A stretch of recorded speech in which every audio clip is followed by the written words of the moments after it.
Yes, I'm in Cleveland, Ohio. This is not the way I decorate my home, believe me. Hanging out, getting ready for the NFL draft, getting ready to be joined by my buddy Trevor Plouffe. Plouffe wanted to move this up a half hour. He's got a nice professional beard trimming opportunity in about a half hour. So let's see if he's here, ready to talk a little bit. I know I'm excited. We got a lot of stuff to cover. Ohtani again. The San Francisco Giants are off to an amazing run. Does anybody want the Colorado Rockies GM job? Anybody? Let's see if Plouffe is ready to rock and roll. He's getting ready to join us. And here we go. My man, C. Rose. What up? Welcome to Cleveland. What up, dude? How's it feel to be in Cleveland, the home city? Yeah, you know what? It's 80 degrees today. 80. Okay. Yeah.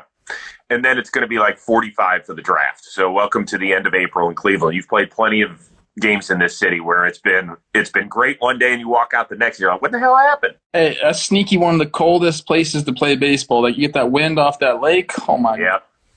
Oh. Stadium's great, though, by the way. Stadium's great. I love playing in Cleveland. I did. I really did. Yeah. How'd you hit it here? Pretty good? Oh, shoot. I feel like I had some good games and some bad games. That's what happens when you got Kluber and all those pitchers you guys always have there, man. Yeah, thank you. By the way, did you tighten this thing up? People are asking, what's going on? I don't even want to tell you why I moved it up 30 minutes today. It's a little embarrassing. But actually, fine, I'll tell you. I have to play tennis at 8:30. I had to fill in. Are you serious? I have to. Hello, lovey. Let's go out to the squash court if you don't mind. Hey, I already got one workout in this morning. I don't know how many you've gotten in, but I got one in now. I got tennis. I got to keep this thing in shape, man. I know, bro. You're looking great. All right, let's get to it. Shohei Ohtani picks up the win, gets another few hits. Mike Trout with 4 knocks as well, but has Ohtani replaced Mike Trout as the must-see guy on the Halos team? Why are you always giving me these tough questions, bro? I need some easy ones. Like this one, I thought about this one. Do on this show. I thought about this one for a long time, and I love Shohei. I love everything he's doing. Watching him play, like his physical ability on both sides of the ball is just like crazy impressive. But like, it's Mike Trout, dude. So no, I don't. He hasn't surpassed him. He's a great compliment to Mike Trout in Anaheim. The fact that both of those guys are playing next to each other, that's what's awesome to watch. I mean, we could talk about Shohei's numbers, but like Mike Trout right now, Chris. I know. 540 OBP, 1.35. He's already accumulated 1.7 WAR through 18 games. I'm not a mathematician, but that's like on pace for like 15 WAR. So what's going to, like, I've been thinking in my head, and I'd love people to chime in on the chat here.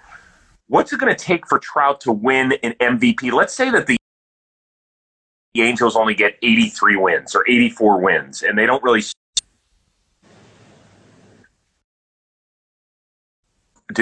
Does he still get, if he's putting up huge numbers, does he get MVP votes at the top spot again, or is there going to be somebody who leads? If Whit Merrifield leads the Kansas City Royals to the playoffs, does he automatically become the MVP even though his numbers get dwarfed by Mike Trout? No, I mean, because look at the history of it. I mean, MVP 2, MVP 2, MVP 1.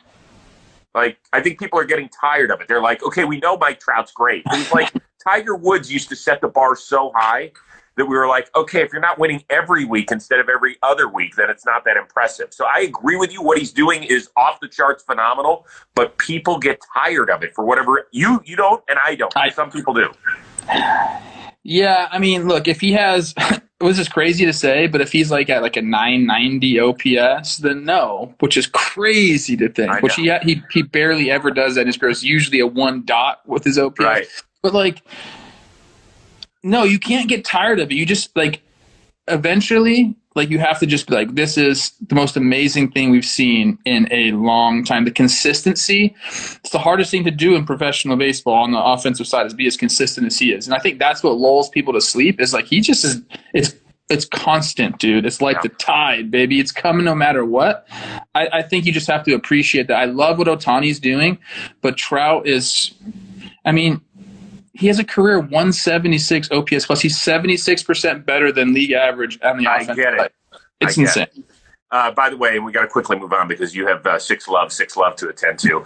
Somebody did write in the chat, it's a lot like LeBron. Yeah, we got LeBron fatigue. He has still been the greatest player around for 17 years. And it feels like years since he won an MVP. So it's a great point.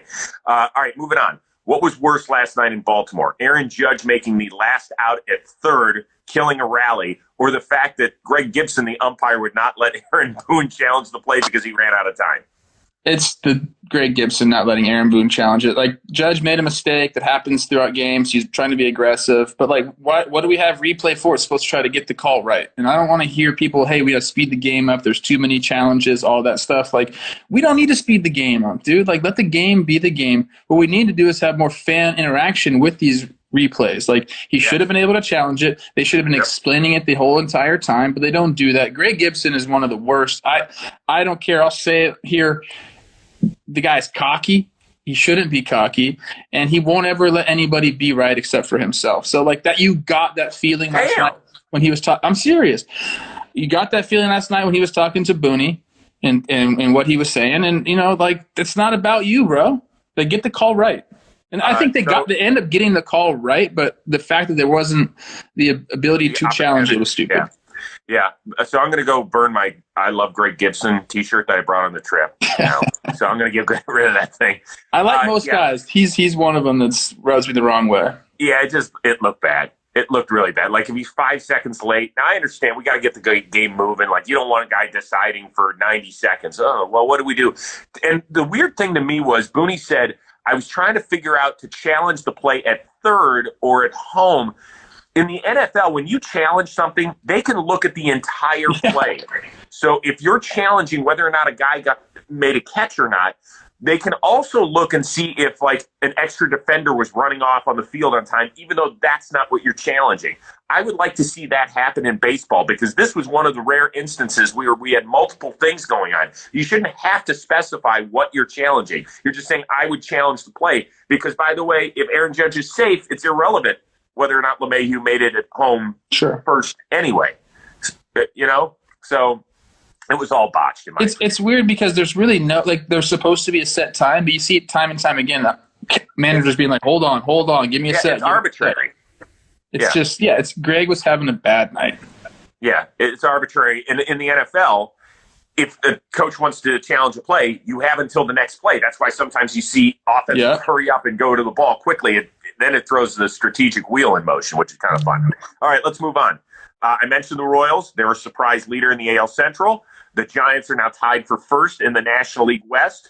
Will one, both, or neither be buyers at the trade deadline?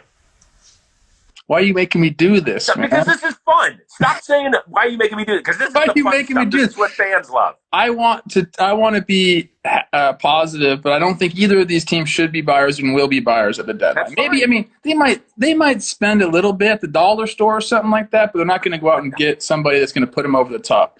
The Royals have been really opportunistic in close games. I feel like there's some regression in that fashion coming, but they've been below league average in offense and defense. If you're going by ERA plus, OPS plus, the Giants have been pitching incredibly, but their offense hasn't really been there, and they have to jump. They don't have to jump the Dodgers or the Padres, but they got to play them a bunch, and then they got to hope to be a wild card team. I don't see them supplanting the Dodgers at the top of the division. The Royals have to hope for a wild card, in my opinion. I don't think they're going to run away with that division, although the Twins have been horrible. Right. I just don't see either of them really doing it. I don't think the window is there for either of this team in like what they're doing and with their front office and how they view their situation. So I don't see either of them being big buyers. Maybe, like I said, at the dollar store or something like that. But I don't think either of them, Chris. I think Kansas City will be. I think Kansas City was built to have a winning offense, which has struggled out of the gate, but still they've been good enough as a team to stick atop the division. I think they could get a sneaky pitcher. I think somebody will shake loose, and I think they'll add something to their bullpen as well. I think if they feel like Minnesota has regressed, and if it's just them and Chicago in this division, that they feel like they might be able to go for it. The Giants, Farhan Zaidi's like, this is working out great because everybody's going to buy high on my pitchers who are all free agents at the end of the year. And if DeSclafani's going to go throw a complete game, then I could trade him and I could get something as I continue to build my farm system. So when I start spending, maybe that's this offseason, it's going to work out great. So his master plan is perfect. He's going to lay in the weeds. He's going to say, we're doing great so far. There's no way he's going to add help to this team. No way. Yeah, I think this was his plan all along, like you're saying. Yeah. Like he went out and spent, short contracts that he could deal, that he knew people would want, and like they're performing. Sometimes these things don't work out and you got to eat the money, but sometimes like this, they're performing, and you're right. At the deadline, they'll go. All right, let's stay in the National League West. Rockies are looking for a new GM, as Jeff Bridich said, I'll resign. It's more like, get out, Jeff, go. Because of the thin air out there, will this team ever compete for a National League? Forget. I want to up the ante. Will they ever compete for a World Series? They've been there one time, and that was 2007, and they got swept by the Red Sox. Yeah, I think they definitely can. I don't know what they're doing. British, see you later, bye-bye. They need someone. I read, Passon, I think, had a tweet yesterday talking about they need someone really creative and who could, right. We always talk about how you can take advantages of your home ballpark or kind of how it's playing. Like, okay, ball's up in the air, going to go. So we need a bunch of guys that lift the ball offensively. On the pitching side, we need guys that keep the ball on the ground. Maybe get rid of guys that rely on sliders and curveballs because they don't break as much there. Let's get some guys that spin it at the top of the zone, or maybe some of these power sinker guys. I think there's ways to exploit some of those Coors Field effects. I don't know when it's going to be, but I think someone could go in there. They're going to shed all the payroll, in my opinion, and then they're going to have to start from the ground up. If someone goes in there, they draft well, they start to develop players. I think it's hard to go strictly and play to your park, but I think they're going to have to do that.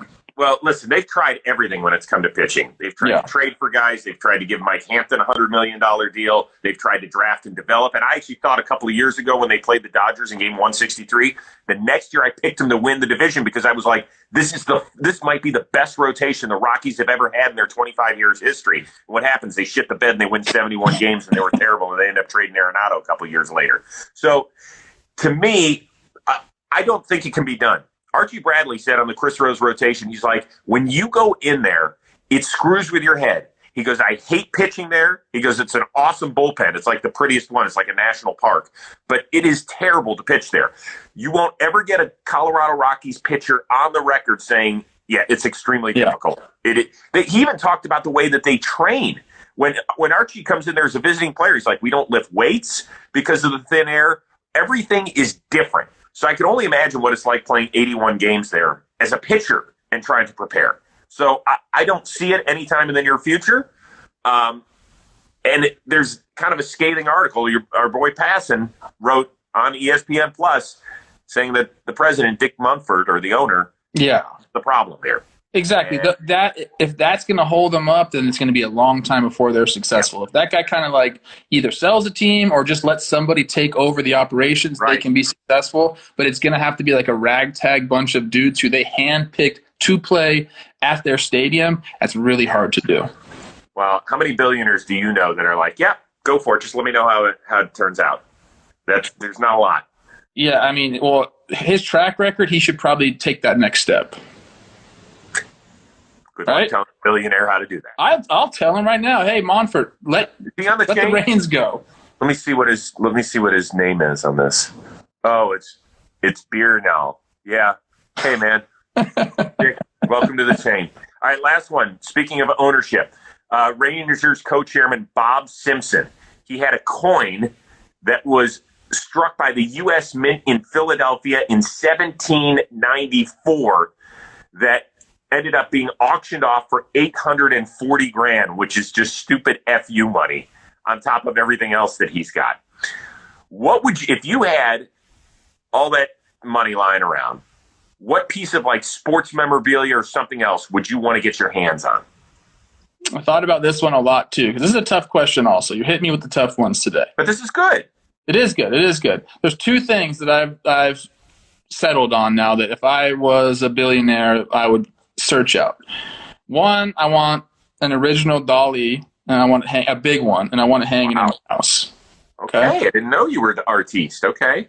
I want one of those. Second thing, a little bit more off base here. I want a moon rock.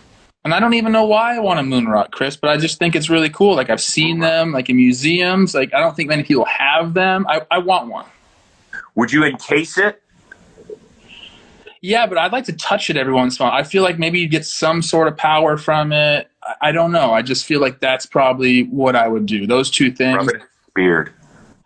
What about you? Like, I think it's a very personal question, to be honest with yes. you. What would you do?